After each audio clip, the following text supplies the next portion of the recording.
नमस्कार, 22 जुलाई 22 खबर देख रहे हैं आप। मैं आपके साथ ममता तिवारी। शुरुआत करते हैं खबरों को सोनीपत से। सोनीपत के राजीव गांधी एजुकेशन सिटी राई स्थित वर्ल्ड यूनिवर्सिटी ऑफ डिजाइन के प्रथम दीक्षांत समारोह का कार्यक्रम का आयोजन किया गया।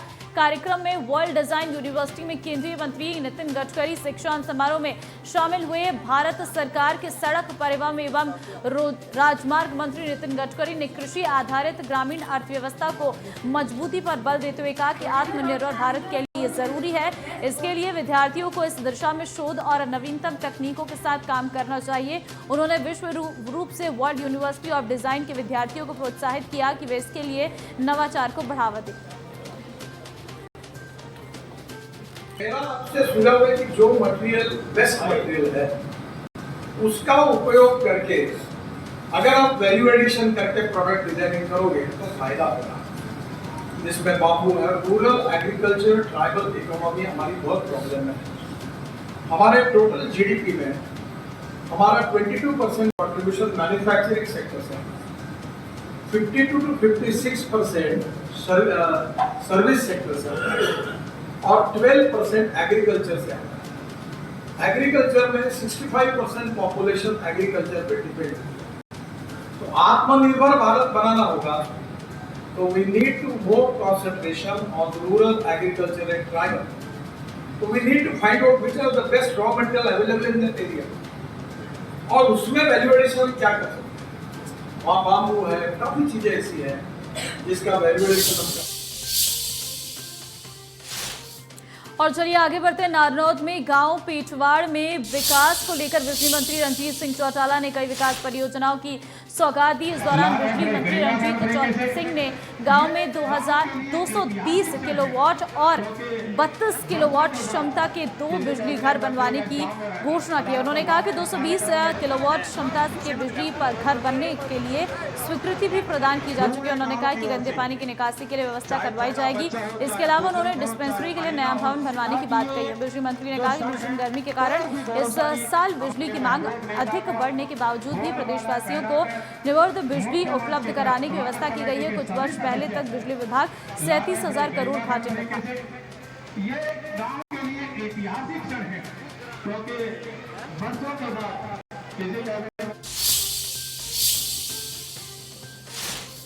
चलिए आगे बढ़ते हैं। मशहूर गायक सिद्धू मूसेवाला के मर्डर के बाद एक बार एक और गैंग इस मामले में सोशल मीडिया पर अलग बयान दे रही हैं। दूसरी ओर पंजाब पुलिस की ढीली कार्रवाई पर सवाल खड़े हो रहे हैं। ऐसे में अब हरियाणा के एक बड़े गैंगस्टर भूपी राणा की ओर से इस मामले में सोशल मीडिया पर बड़ा और चौंकाने वाला पोस्ट डाला गया है, जिसमें भूपी राणा ने कहा है कि सिद्धू मूसेवाला का बबिया गैंग से कोई संबंध नहीं था, जबकि सिद्धू का कत्ल लॉरेंस बिश्नोई के जिन भी शार्प शूटरों ने किया है, अगर उस बारे में पब्लिक का कोई भी व्यक्ति उन्हें जानकारी देता है तो उसे 5 लाख रुपए का इनाम दिया जाएगा। इसके साथ ही बड़ी बात यह है कि गैंगस्टर राणा ने एक मशहूर पंजाबी सिंगर पर लॉरेंस बिश्नोई के साथ मिले होने का भी आरोप लगाया है। वहीं इस पंजाबी सिंगर को जान से मारने की धमकी तक दी है। मशहूर पंजाबी सिंगर सिद्धू मूसेवाला के मर्डर केस के मामले में अब कई गैंग आपस में भिड़ रहे हैं। इसी मामले के अंदर अब हरियाणा के कुख्यात गैंगस्टर भूपी राणा भी इन्वॉल्व हो गए हैं। भूपी राणा की ओर से फेसबुक अकाउंट के जरिए कई पोस्ट की गई हैं, जिसमें हिंदी, पंजाबी और इंग्लिश में की गई पोस्ट के अंदर भूपी राणा की ओर से बताया गया है कि सिद्धू मूसेवाला का बम्बिहा गैंग से कोई लिंक नहीं है। वहीं खास और बड़ी बात यह है कि भूपी राणा की ओर से ये कहा गया है कि जिन लोगों ने लॉरेंस बिश्नोई के कहने पर सिद्धू मूसेवाला का मर्डर किया है, उनके बारे में जानकारी देने वाले को 5 लाख रुपए का इनाम दिया जाएगा। पुलिस की ओर से इस मामले के अंदर अभी तक कोई नाम नहीं रखा गया है। वहीं दूसरी ओर गैंगस्टर भूपी राणा की ओर से इस मामले में इनाम रखा जाना अपने आप में बड़ी बात है। वहीं इसके साथ साथ पंजाबी एक बड़े सिंगर के मामले में भी भूपी राणा की ओर से कई खुलासे किए गए हैं। एक फोटो शेयर की गई है जिसमें पंजाब के एक गायक को गैंगस्टर लॉरेंस बिश्नोई के साथ दिखाया गया है। ऐसे में भूपी राणा की ओर से उस सिंगर को भी जान से मारने की धमकी दी गई है। ऐसे में सिद्धू मूसेवाला के मर्डर के बाद कहीं ना कहीं राइवलरी गैंग एक दूसरे के जो संपर्क में सिंगर्स हैं उनकी जान के पीछे पड़ गए हैं। ऐसे में अब देखना यह होगा कि हरियाणा पुलिस और फिर पंजाब पुलिस इस मामले के अंदर क्या कार्रवाई करते हैं। कैमरामैन कपिल नागपाल के साथ अमित शर्मा, इंडिया न्यूज़ हरियाणा। चलिए आगे बढ़ते हैं। करनाल में पकड़े गए आतंकियों ने जिस गाड़ी का इस्तेमाल किया था वो फर्जी रजिस्ट्रेशन की गाड़ी थी। उसका फर्जी रजिस्ट्रेशन भी यमुनानगर के उसी फर्जी आरसी घोटाले का हिस्सा है जिसमें 1000 के लगभग रजिस्ट्रेशन किए गए थे। यमुनानगर के सीआईए ने नितिन शर्मा को गिरफ्तार किया है। पूछताछ में नितिन शर्मा ने बताया कि उसने 70 गाड़ियों का फर्जी रजिस्ट्रेशन करवाया था।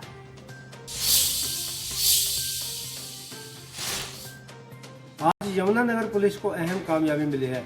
यमुनानगर पुलिस ने एक के बाद एक 3 केसों को उल्टाया है। सबसे पहले तो मामला करनाल है जो उग्रवाद से जुड़ा, जो उग्रवादियों द्वारा यूज गई गाड़ी थी, उसके तार यमुनानगर से जुड़े थे और उसका जो फर्जी रजिस्ट्रेशन था वो यमुनानगर से हुआ था। जानकारी देते हुए डीएसपी सी चौधरी ने बताया कि नितिन शर्मा ने लगभग 70 गाड़ियों का फर्जी रजिस्ट्रेशन करवाया, जिसमें 13 गाड़ियाँ उसने दिल्ली से खरीदी और 7 गाड़ियाँ जम्मू कश्मीर में राम नारायण जलवा को बेची थी। राम नारायण जलवा ने ही ये गाड़ियाँ जो थी उग्रवादियों को प्रोवाइड कराई थी। तो जब उसको नितिन शर्मा को जम्मू कश्मीर पुलिस ने गिरफ्तार किया तो उसे प्रोडक्शन वारंट पर लेकर यमुनानगर लेकर आया गया। जानकारी देते हुए डीएसपी सी चौधरी ने बताया कि उसने नितिन शर्मा ने अपना जुल्म कबूल कर लिया है और बताया कि उसने ही ये गाड़ियाँ वहाँ बेची थी। बाकी इसके तार कहाँ कहाँ जुड़े हैं, कौन इसके साथ लोग जुड़े हैं, कैसे उन्होंने कागज़ बनाए, इन सारी बातों की भी वो अभी रिमांड पर जो है जानकारी लेंगे।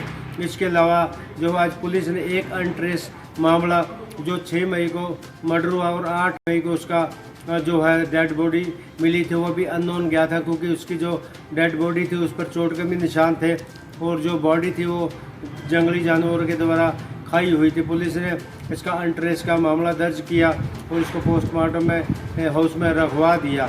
आज जब जिस तरह से मैकेनिज्म के आधार पर पुलिस जांच करी तो उन्होंने जो इनके साथ लगता है एक खेत का नौकर था उसे गिरफ्तार कर लिया और उसने अपना जुर्म भी कबूल कर लिया कि उसने कुल्हाड़ी के साथ जो है दुबई से आए युवक की हत्या की है। जो हत्या कारण जो था पत्नी के साथ अवैध संबंध है। वहीं तीसरे मामले में पुलिस ने जहां रात को गोली चली मधु कॉलोनी के पास एक सिरफिराज सिंह ने गोली चलाई थी, तुरंत पुलिस सीआई की टीम में डीएसपी हेडक्वार्टर डीएसपी प्रमोद मौके पर पहुंचे थे तो उन्होंने सीसीटीवी कब्जे में ले लिया और जो आरोपी था उसको पहचान लिया है और जल्दी वह भी सलाखों के पीछे होगा। यमुनानगर से देवीदास शारदा, इंडिया न्यूज़ हरियाणा। चलिए आगे बढ़ते हैं। करनाल में हरियाणा स्टेट अनाज मंडी आड़ती एसोसिएशन की राज्य कार्यकारिणी की बैठक हुई। बैठक में सरकार के खिलाफ आंदोलन का ऐलान किया गया। वहीं आड़तियों की मांग है कि सभी फसल पर उन्हें 2.5% आड़त मिले। एमएसपी का भुगतान सीधे किसानों को दिए जाने का विरोध भी जताया। उन्हें प्रदेश में मार्केट फीस बढ़ाने और पड़ोसी राज्यों की फसल प्रदेश की मंडियों में किए जाने की मांग भी की। क्योंकि हम काफ़ी समय से जो परेशानियाँ आड़तियों को मंडियों के अंदर आ रही हैं उनके बारे में सरकार को बार बार हम जो है याद कर रहे हैं और उनसे सीएम साहब से मिलने का समय मांग रहे हैं जो हमें नहीं दिया गया। उसको देखते हुए आज हमने मीटिंग बुलाई और मीटिंग के अंदर मेन जो बात यह है कि हमारी आड़त जो है 2.5% बहुत साल से 98 से 2.5% आड़त है जो सरकार ने सरकारी खरीद पर कम कर दी, एक फिक्स कर दी 46 रुपये जो हमारी 51 रुपये के आसपास बनती थी। सरकार से हमें आपके माध्यम से सभी जो डिमांड हम बोलेंगे आपसे रिक्वेस्ट है, उनसे भी सरकार से हम रिक्वेस्ट करते हैं कि हमारी डिमांड जल्द से जल्द आए और जल्द से जल्द इस पर एक्शन लिए। जो पुराना 20-25 कार्य हमारा ठीक चल रहा था, जो आड़त हमें पूरी 2.5% मिल रही थी वो भी नहीं दी गई। दूसरा हमारा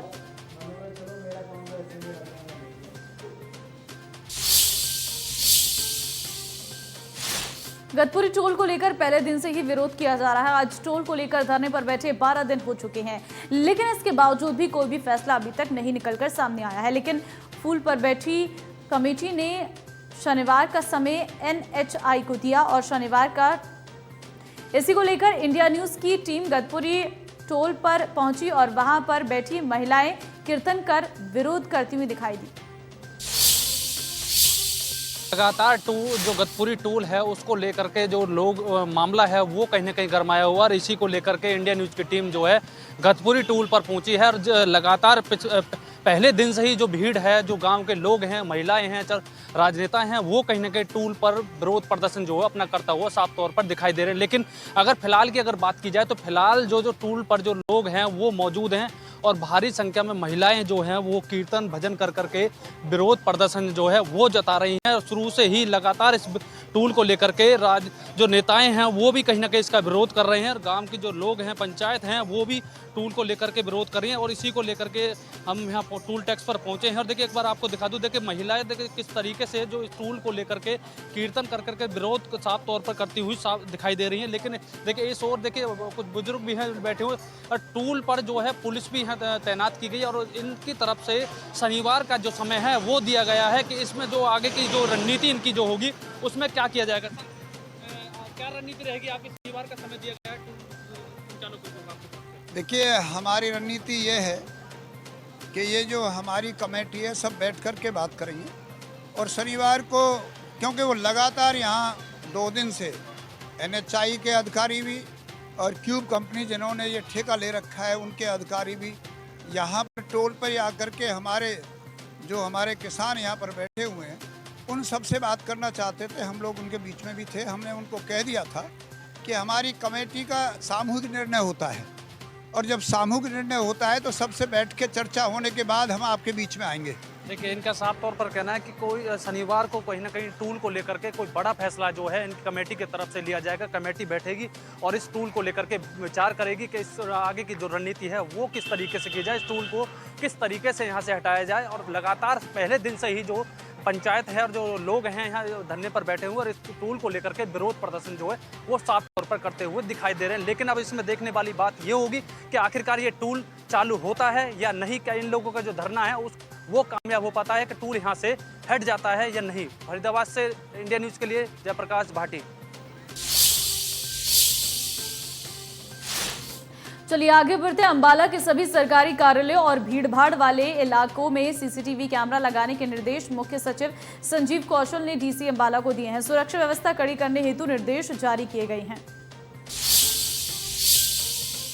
हरियाणा में सरकारी दफ्तरों की सुरक्षा व्यवस्था सुनिश्चित करने के आदेश दिए गए हैं। पिछले दिनों मुख्य सचिव संजीव कौशल ने हरियाणा के सभी अधिकारियों को वीसी के माध्यम से आदेश दिए हैं कि सभी सरकारी दफ्तरों पर सीसीटीवी कैमरा अनिवार्य किए जाएं और वहीं भीड़-भाड़ वाले जो बाजार हैं उनमें भी सीसीटीवी कैमरे लगवाए जाएं। अगर लगे हैं तो उन्हें दुरुस्त करवाया जाए। इसको लेकर सभी डीसीज एक्टिव हो गए हैं। और बात अंबाला की करें तो डीसी अंबाला ने सभी सरकारी दफ्तरों को निर्देश जारी कर दिए हैं कि सभी जगह सीसीटीवी कैमरा लगाए जाए और सुरक्षा व्यवस्था को लेकर नज़र रखी जाए। वहीं भीड़-भाड़ वाले बाजारों में पुलिस की व्यवस्था तो रहेगी, सीसीटीवी कैमरा भी नज़र रखेंगे।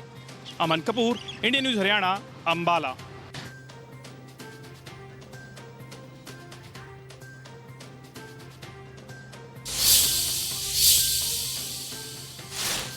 औद्योगिक क्षेत्र मानेसर के उद्यमियों के सामने एक और बड़ी मुसीबत खड़ी होने वाली है, क्योंकि औद्योगिक क्षेत्र मानेसर को केएमपी एक्सप्रेसवे से सिर्फ 2 ही रोड जोड़ते हैं। एक दिल्ली जयपुर हाईवे होकर पंचगांव चौक से, दूसरा सेक्टर 8 से गुरुग्राम पटौदी रोड को जाने वाली सड़क से उद्यमी केएमपी एक्सप्रेसवे पर जाते हैं। लेकिन जल्द ही दिल्ली जयपुर हाईवे पर एलिवेटेड फ्लाईओवर का काम शुरू होने वाला है। साथ ही सेक्टर 8 से गुरुग्राम पटौदी को जाने वाली सड़क का भी नवनिर्माण काम शुरू होने वाला है। इस रोड को टेंडर प्रक्रिया पूरी हो चुकी है, जिससे साफ है कि अगर दोनों सड़कों का काम साथ शुरू होता है तो औद्योगिक क्षेत्र मानेसर की केएमपी एक्सप्रेसवे से कनेक्टिविटी खत्म हो जाएगी, जिससे उद्यमी परेशान हैं।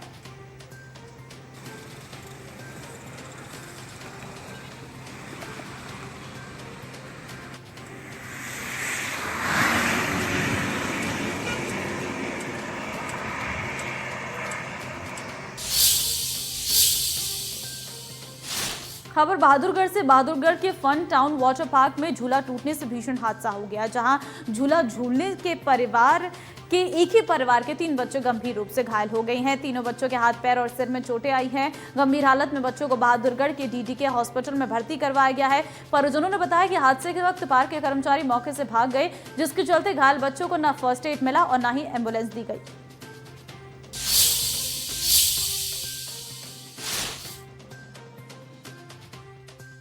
बहादुरगढ़ के एक वाटर पार्क में एक झूला टूटने से 3 बच्चे गंभीर रूप से घायल हो गए।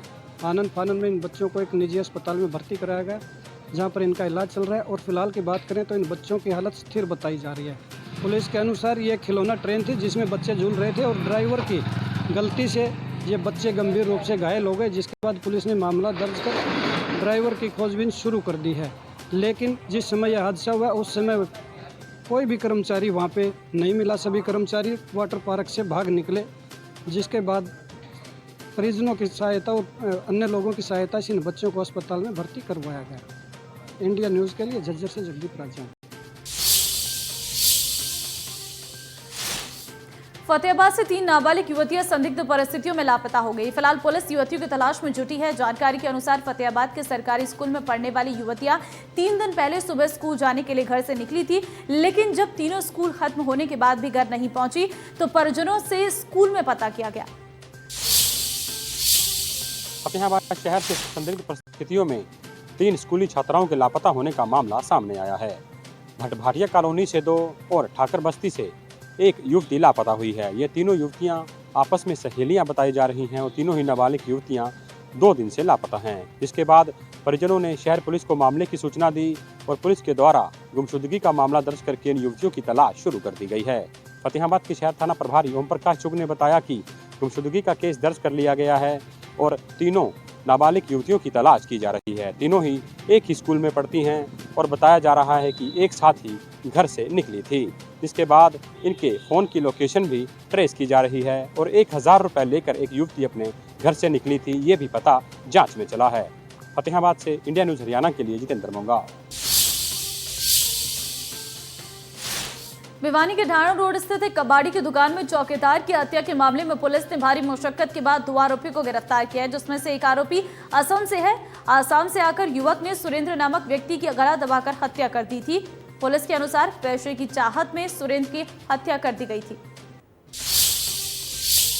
भिवानी के कोट रोड स्थित कबाड़ की दुकान में चौकीदार की हत्या करने के मामले में पुलिस ने आज 2 आरोपियों को गिरफ्तार किया है, जिनमें से एक आरोपी आसाम से। पुलिस के अनुसार पता चलता है कि पैसे लूटने की मंशा से सुरेंद्र की गला दबाकर हत्या की गई थी। उन्होंने बताया कि 17 तारीख को सुरेंद्र की गुमशुदगी की रिपोर्ट थाने में दर्ज करवाई गई थी, लेकिन जिसके पश्चात 2 दिन बाद सुरेंद्र की लाश उसी कबाड़ की फैक्ट्री में कट्टों के नीचे दबी मिली थी। बताया जाता है कि इस मामले में भिवानी पुलिस ने भिवानी से आसाम तक 125 CCTV कैमरे खंगाले और तब जाकर कड़ी मशक्कत के बाद इन आरोपियों को गिरफ्त में लाया गया। भिवानी से सुनील जांगड़ा, इंडिया न्यूज़ हरियाणा। धर्मनगरी कुरुक्षेत्र में बदमाशों के हौसले बुलंद हैं, जहां लोग बदमाशों के आतंक से परेशान हैं। मामला सामने आया है उमरी गांव से, जहां फोटो स्टूडियो के मालिक बदमाशों ने की राउंड फायरिंग और मौके से फरार हो गए। फायरिंग से पहले फोटो स्टूडियो मालिक के साथ लाठी डंडों से मारपीट भी की गई। फायरिंग की वारदात CCTV में कैद हो गई है, जिसके आधार पर पुलिस आरोपियों की पहचान में जुट गई है। आज पूरा दिन उच्च अधिकारियों के आदेश से, एसपी साहब के आदेश से आज का दिन जो था वो हमारा साइबर अवेयरनेस डे के रूप में मनाया गया है। उस सिलसिले में पूरी पुलिस जगह जगह पे अपना गोष्ठियों का आयोजन करके अवेयरनेस कैंप चला रही थी। इसी दौरान शाम को करीब 6 बजे कंट्रोल रूम से सूचना आई थी कि एक उमरी गांव के अंदर जो अड्डे के पास दुकानें थी, उनमें से एक दुकानदार के ऊपर जो फायर करके अनजान लोग गए हैं, उस पर डंडों से मारपीट भी की है। जो फौरी मौके पे गए हैं, CIA की टीम, DSP साहब, सीन ऑफ क्राइम टीम वगैरह सभी मौके पे गए और वहाँ पे जाके छानबीन करी। अभी पुलिस स्टेशन पहुँचे हैं, उसकी उन्होंने कंप्लेंट दी है और उस पर FIR दर्ज कर रहे हैं।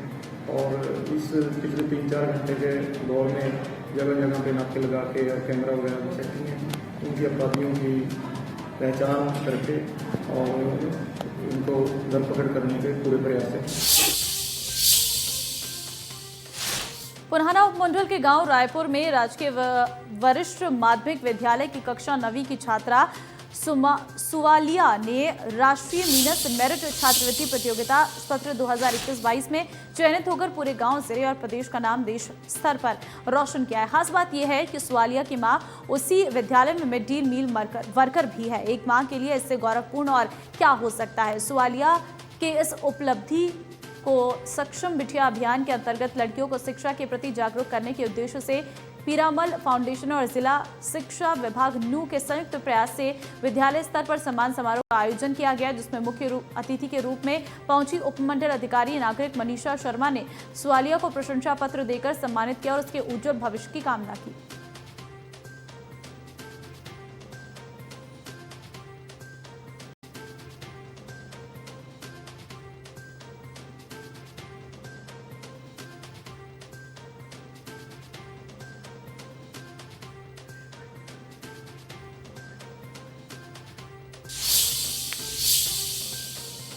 चलिए फिलहाल इस खास बुलेटिन में बस इतना ही। बाकी अन्य खबरों के लिए आप बने रहिए इंडिया न्यूज हरियाणा के साथ। नमस्कार।